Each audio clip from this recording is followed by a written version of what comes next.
to another episode of the Grateful Redhead podcast. Today, we're diving so different, and I couldn't be more excited. We have today Andrew Pace, who is a healthy home concierge and the founder of the Green Design Center. Now, if you're like me, it's the first time I'm hearing of something like this, even though we hear a lot about green building and the importance of putting healthy, greener items in our house, whether it be floor or paint. And we're probably familiar with VOCs and those kind of terms, but I didn't realize there were, and my own, lack in researching the area, I didn't realize that there were people specifically sharing that advice with not only homeowners, but with contractors too. So I'm very excited to have Andrew here today. For those that are listening for the first time, I'm Angie Ringler, your host, and we're going to dive in a little bit about what Green Design Center does and how they're out there helping people have a healthier home. So take it away, Andrew. Well, first off, thank you so much for having me on your show. I really appreciate speaking with you and speaking with a new potential audience of folks who maybe haven't really had a chance to dig into this the way we're going to today. The big thing I hear is I want to live in a green home, or I want to live in an eco-friendly home. And of course, you can go onto the internet and you can go to any big box store in the United States, and you can find items that match your general idea of green, but people don't really know why they're called that. And that's where I fit in. I've been working with people with allergies, asthma, chemical sensitivities for over 32 years. Wow. And I help people build homes, remodel homes, just live in a home that's healthier. And when they are going into stores or they're calling me up, they're not necessarily looking for green, they're looking for human-friendly materials. And that's really the big difference. So what categorizes something as a human-friendly material? Right. So let's take probably the most well-known example, which would be in the paint realm. Everybody wants to paint a room, paint their house, freshen up the look of the home very easily with a couple gallons of paint. And we're all sort of accustomed now to going into the paint store and buying what's called a low or zero VOC paint. And what that actually means is a VOC stands for a volatile organic compound. And it sounds nasty, but what it really means is anything that's carbon-based, that's readily vaporized at room temperature, can actually evaporate from a surface, rise up to the upper atmosphere, combine with nitrogen and UV, and create smog. So 30 years ago, the EPA developed this regulation for VOCs in certain materials so that we didn't have such a smog problem in our big cities and across the entire United States. Fantastic idea. The way that the idea was then implemented was it forced the paint manufacturers to lower their VOCs and didn't give them instructions on how they're supposed to make their paint after that. Just don't use those VOCs. Well, we all know manufacturers and what their motivation is, which is certainly staying in business. So they're going to try to make the best product they can that meets the regulation. But if it happens to be made with other health hazards and toxins that are not considered VOCs, well, that's fine with them because it gets the job done. And that's exactly what happened. So there's a list of 37 VOCs that are commonly used in the paints and coating industry that the EPA deems as being unregulated VOCs you're allowed to use, and you don't have to disclose it. The big items would be acetone and ammonia. And so wrapping this all together, when you go to a paint store and you buy a zero VOC or a low VOC paint, you might actually be buying something that's just as human unfriendly as before, but it meets the regulation for being outdoor air pollutant friendly. Oh my word. So It's just this another avenue of greenwashing. That's what it sounds like to me, right? We're kind of Yes, duped with the yes, marketing. We're not really sure. And we're all out there as consumers trying to make the best choices for ourselves. And we can really only go by what is on the label unless we're doing the deep dive. And quite honestly, who has right, time to deep dive into VOCs? But that's where you come in. right, That's where the Green Design Center can maybe educate people. So, how do you get the word out there? I know you have a website. I've been to the website a couple of right. times and I see that you've got these categories of not only for the consumer, but for contractors and stuff. So, but how do you get Sure. the word out there to consumers and how can we make better decisions when we're wanting to Sure. refresh or remodel or rebuild? Well, it's tough. The number one question I get from consumers, and I do a lot of consulting. I spend probably 60 to 75% of every day of the work week on the phone with consulting clients all over the world, helping them with their projects. The number one question I get is, where do I go to learn more about this stuff? And it really is tough. We all have to rely on what the marketing is. We all have to rely on going on the internet and doing what we call our research, which is nothing more than a Google search and then reading what the manufacturers are wanting us to know. It is tough to get the truth. And pick an industry, it doesn't really matter. It's very tough to get the truth, and you have to rely on experts, at least for a certain amount of time until the industry can sort of adjust and change itself, recognizing that an educated consumer is a good consumer. And the more the consumer knows about their products, the more they're going to ask questions and force changes. I started in this business in 1992. In 1992, green was nothing more than just a color. And it wasn't the way of life that it is now. Yeah. Well, back then, I got in business because I was selling other building materials and somebody was getting sick from the products that I was selling.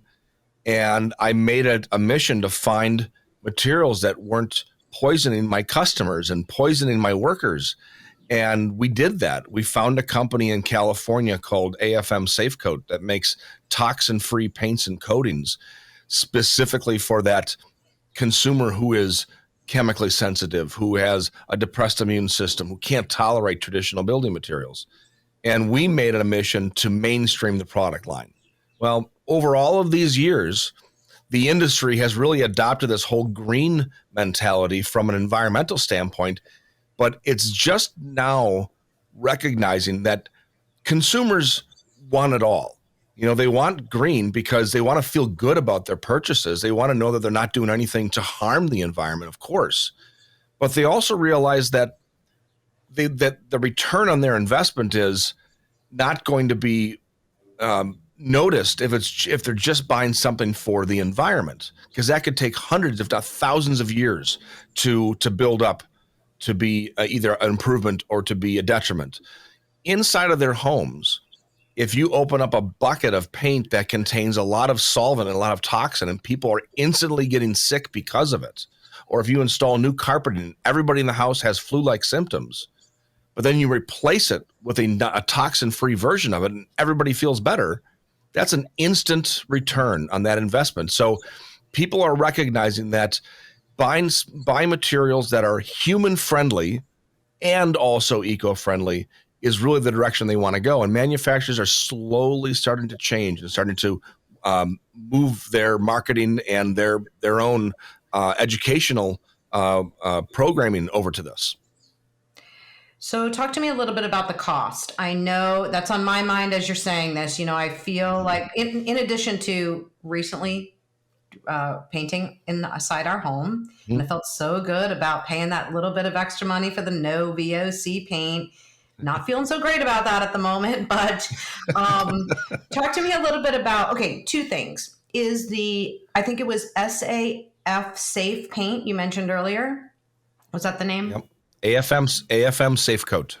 ASF Save Coat. Is that available everywhere? Is it like a Lowe's, Home Depot kind of availability? It is not. It's only available through select stores across the country right now. It's an independent paint brand. And independent paint brands are tough to get into the big box retailers because they have a certain margin that they have to make on every sale. The independents don't have the room in for their margins, so they usually go direct through small independent stores that focus on selling healthier items because they know their clients are looking for those things. So obviously stores like mine, the Green Design Center, and there are dozens across the country that have either local stores or sell online. So it isn't as easy as going down to the local hardware store and picking up a gallon of their product. On the other hand, what we've learned in the last 2 years, I think the silver lining with the pandemic has been homeowners don't have a problem with waiting a couple of days to get product now because they're a little more used to it. People have been doing their grocery shopping online. Heck, we're selling flooring materials. We're shipping out thousands of pounds worth of flooring materials to people's homes because they either saw a picture or they ordered a sample off our website, and they're perfectly fine with that. And so the marketplace is changing. The pandemic has sped that up, and we don't think that it's much of a detriment anymore to not have our products locally available in every city across the country. Yeah, I would definitely say pandemic has, sped up so much, So talk to me a little bit about price. When we're remodeling a home Yes. or even just refreshing a room, it's quite a chunk of change. So if we're looking at a budget, is going this route adding, like, can you say, an extra 5% or 25%? Is there kind of a standard that people can expect? That's a good question, and one that, of course, over the years we have gotten, along with others that seem to come up all the time. The price is always the main driving factor for this. Price, aesthetic, and then, of course, the health factor. When it comes to remodeling or building, let's say, a new home, healthy versus traditional, if you compare apples to apples, if you compare quality level to quality level, it shouldn't cost a dime more to build healthy. Oh, that's great. But this is where that caveat is. And that caveat is a lot of times, most often when you're buying products that are healthier than what are typically used, they are going to be more expensive because they are of better quality and they're going to last longer. So in order to answer your question, honestly, I'd have to say, if you were buying a gallon of paint that is considered a premium grade paint that's going to last for, you'll get sick of the color in 20 years before you'll ever have to repaint due to durability issues. And those paints are out there, Benmore, Sherwin-Williams, they all make them, Farrow and Ball. And if you're using one of those and then you want to go to a safe coat paint and it meets that criteria and is toxin free, it's going to be the exact same price. If you are using lower quality paint, unfortunately, just because it's a budgetary situation and you're trying to save some money, the quality isn't the same. It's a lower quality level. And so ours is going to seem more expensive.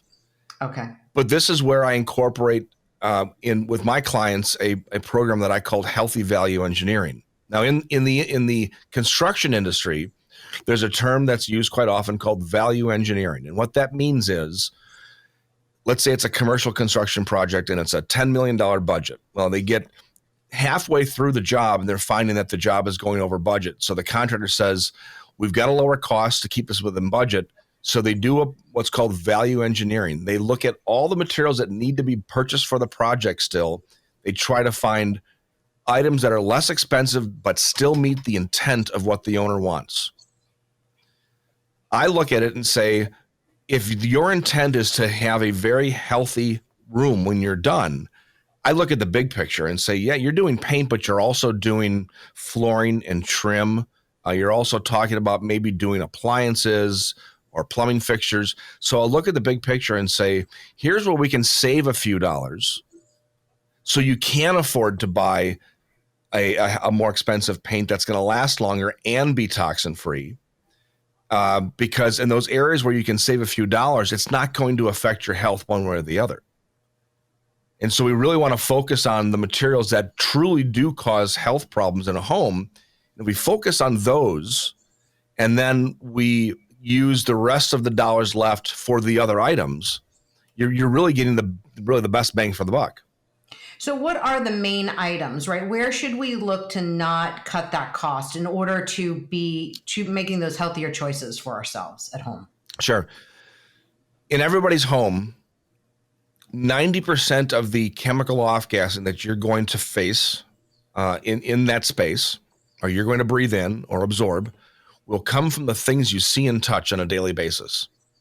People really concern themselves when they're building a home with the framing and the insulation and the roofing materials. And there's a lot of things you can look at when building a home. There's thousands of items.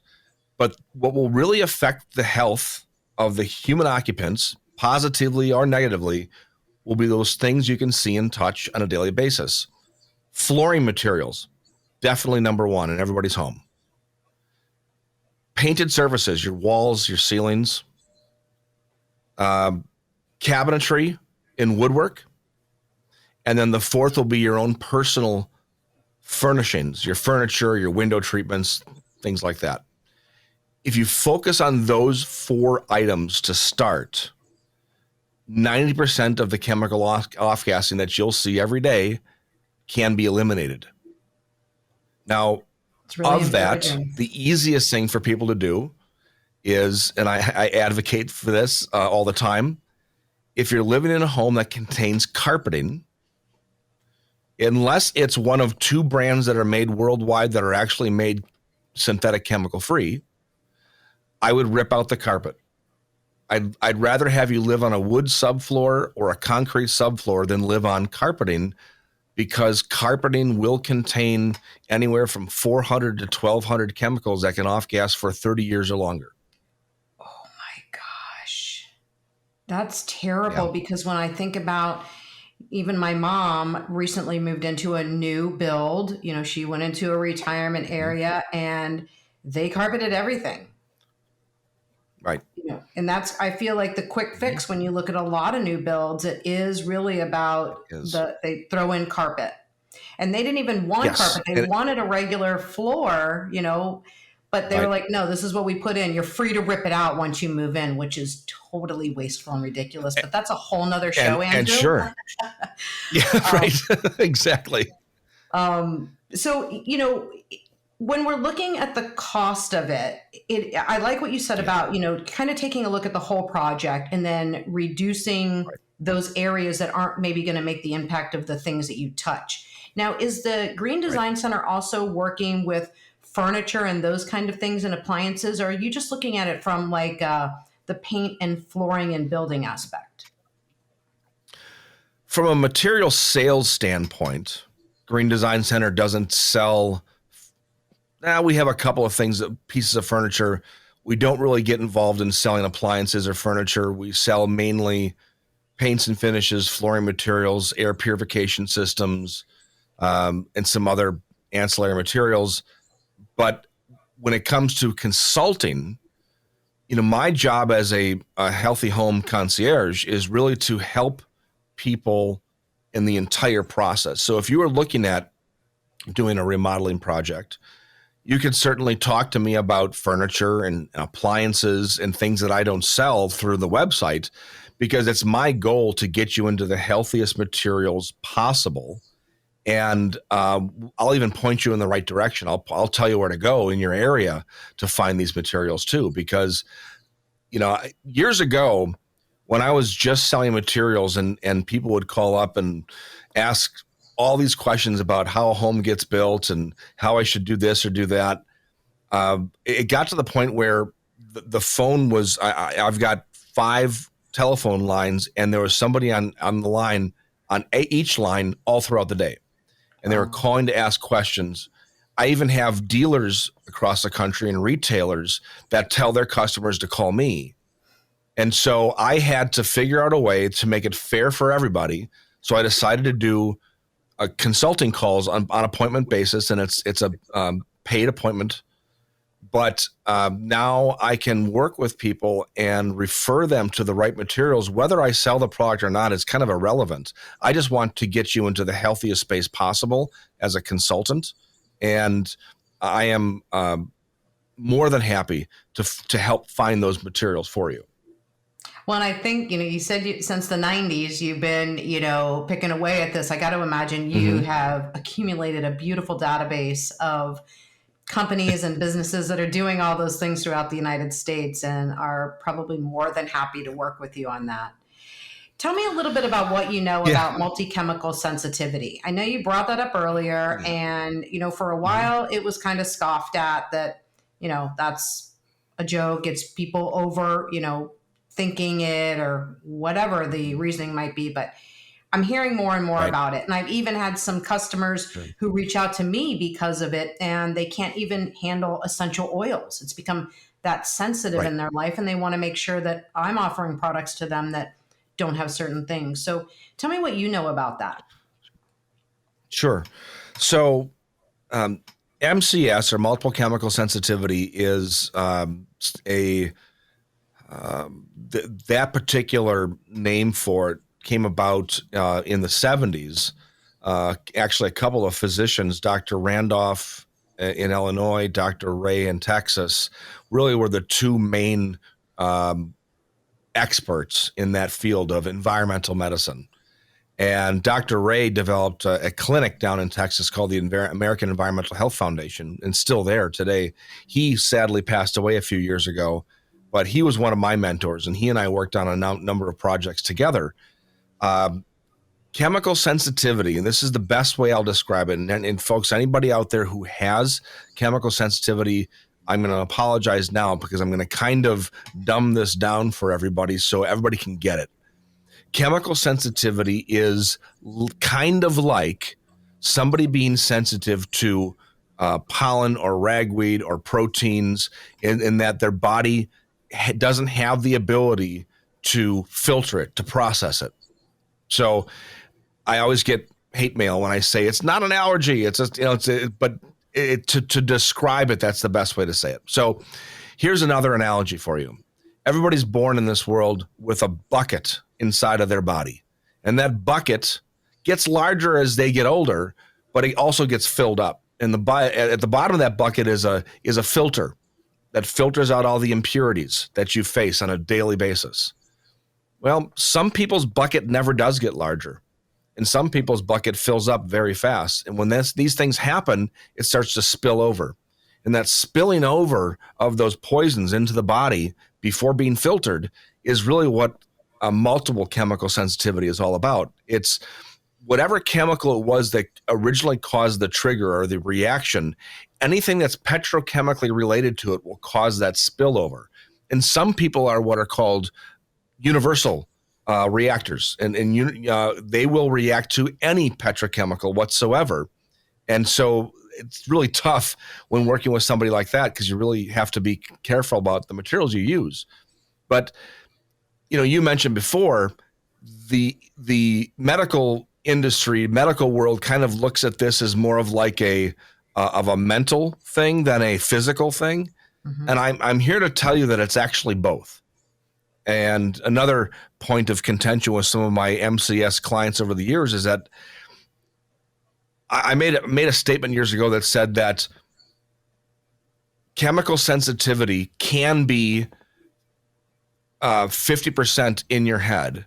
And the reason for this is, if you're somebody who suffers from a chemical sensitivity and you're used to every single day getting bombarded with pollutants that'll cause a severe reaction to the point where even up to anaphylactic shock. I have a customer of mine from years ago that lived in one room of her house coated in aluminum foil for 5 years before she got healthy enough that her husband and I could actually remodel the rest of the home with safe products that she could move back into the space.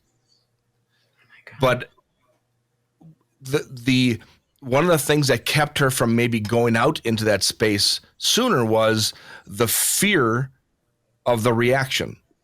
And this is where it gets a little bit into the weeds. When you are actually having a reaction or a sensitivity to a chemical or a pollutant of some sort in the room, your body goes through an adrenaline rush.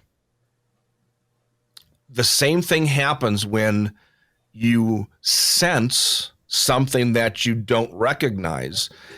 The fear reaction becomes that fight or flight response, and you have that adrenaline release. And so now the body will have a reaction to something that may or may not actually be there. So it is a true physical reaction, but your brain's telling you, look out, this might be dangerous. And so then that's what happens. And I know for me, like when you're saying that, I'm relating to, I've had a couple bouts of anxiety in my life. And at first I didn't recognize what it was. But then once I recognized it, it was almost like my body was fearful of that happening again, because you don't like that feeling so much that you're like, I don't want to experience that again. So the slightest tinge of, oh, is that anxiety coming on? You're almost like overthinking it, because you don't want it to happen. And you're causing it. So it's that fear, that fight or flight kind of thing in your body is reacting, whether you want it to, or your mind, I should say, is actually reacting whether your body is or not. So exactly. That is so scary. So it is. And so this is what chemical sensitivity can be.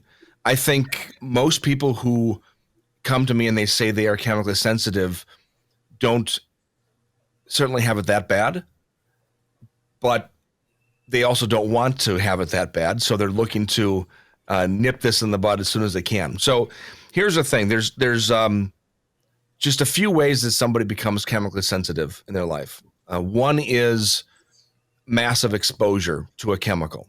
So you think of somebody who moves into a home with all new materials in their home. It's a massive chemical exposure. It's been estimated anywhere from 8,000 to 10,000 chemicals in the air at any given time in a new home construction.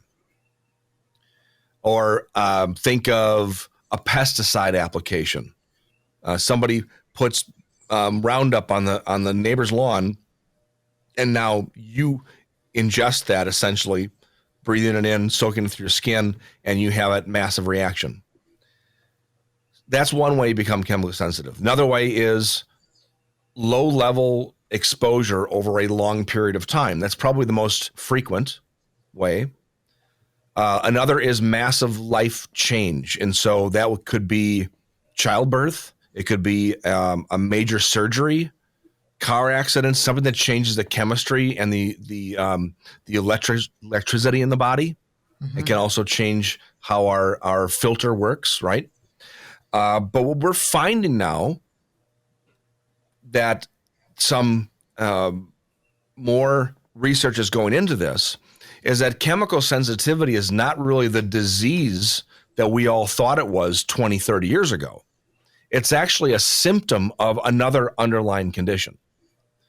And most of my customers now who have chemical sensitivity will come in and say, well, actually it's Lyme disease that I have, or they have the genetic predisposition for mold sensitivities. Therefore, they're also sensitive to chemicals. Mast cell disorder, chronic inflammation response system syndrome, dysautonomia, and related types of diseases that actually we can say that chemical sensitivity is a symptom of that. So my guess is that some people are actually finding out that they might not know that they have Lyme yet, but they develop these issues, and then their kind of process of elimination, finding out that they've got some underlying issue. Yes, that is correct. Been determined later. So is there a way, look, there's a lot of new construction going on all around me here in Central Florida. Is there a way for somebody, even for myself, right? I just told you I painted my house with low VOC paint. Right. Sure. If I'm feeling that something could be wrong, or somebody moves into that new house, is there something that can you just paint over it with Safe Coat and then you're sealing in that problem? What's the process you might have to go through in order to fix that problem, especially when something's brand new? Right. Short answer, yes. You can actually use safe coat paint to seal up the off-gassing from what's underneath it. Cool. Longer answer is, let's say you came to me in 2 years and you have no problems in that room, but you say, I just feel like it could be healthier, but I don't really have any sensitivities or reactions when I go in there, but I just want it to be healthier. Then my response would be, well, then don't do anything about it now. Paint typically off gases anywhere from 2.5 to 4.5 years after it reaches a full cure. So you're kind of at that midpoint now, and if it's not bothering you now, then let's not waste the money to repaint.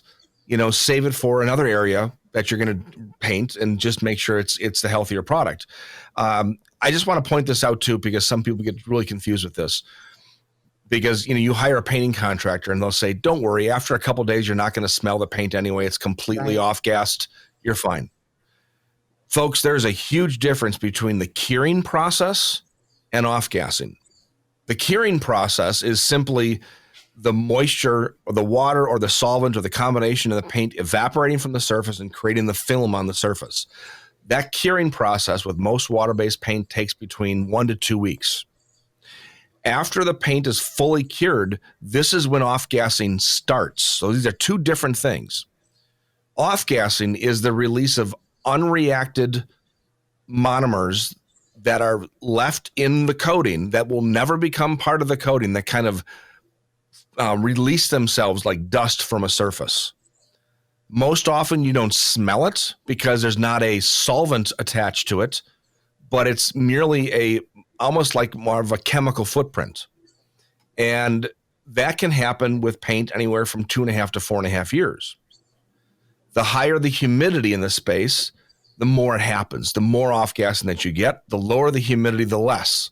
And that's because as water evaporates from a surface, it'll carry with it that chemical footprint of where it was. So we actually can smell it more when it's more humid. So think about a piece of raw wood. If it's dry, it smells like wood. Pour some water on it, smell it again, it'll smell like wood times 10, because water re-emulsifies all of those aromas. So another quick and easy thing to do in your home is reduce the humidity. Get it between 35 and 45% at all times, and that will not only reduce the off-gassing from the materials, but also decrease the chances of any mold development in the house. So where do you live, Andrew? Wisconsin. Okay, so not quite as humid as here in Florida. Right. What is the recommendation? How do we reduce the humidity in our homes by that much? Is it just running the air conditioner all the time? Air conditioners are okay in some climates for reducing humidity, but in climates like Florida, you're really just trading air. And so you're better off than installing what's called a whole home dehumidifier. And that will literally take moisture out of the air as it runs. And so I advocate for the use of whole house dehumidifiers, whole house air purifiers. These are methods to improve the air quality of the home exponentially. Now, I know in climates where it's normally humid, when you've lived there for anywhere from 6 months or longer, you're used to it. Just like here in Wisconsin, well, maybe it takes a little longer here in Wisconsin because of how cold it gets, but you do get used to it. And so I've had customers say, well, we have the windows open every day. We love the fresh air coming in. They live, a block from the ocean. But you also have 77% humidity, and no wonder why you have mold in the bathroom that won't go away and so forth. You have to sort of retrain yourself to maybe not open up the windows all the time for fresh air, because fresh air, although it's natural, it's not necessarily helpful. Bringing in humidity, bringing in mold spores will actually decrease the air quality in your home. Yeah, because right now it's beautiful. I mean, we just had a cool front come through. It's like 70 degrees right now. But at the same time, when I look out my window, which I'm looking out right now, when the gust of wind blows by, I literally see yellow clouds blowing by my window. And that is the pollen blowing off of the trees and the bushes and stuff that we have. They are literal clouds of pollen that are flying by my window, which is also open.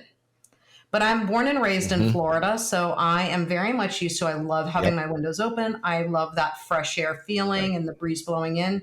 But at the same time, all day today, scratchy throat, blowing my nose. Like I am also balancing out those effects. So is a whole home dehumidifier and air filter, is that something that runs, like could I have my windows open and I would run that? Or is that something that you run in conjunction with your air conditioner?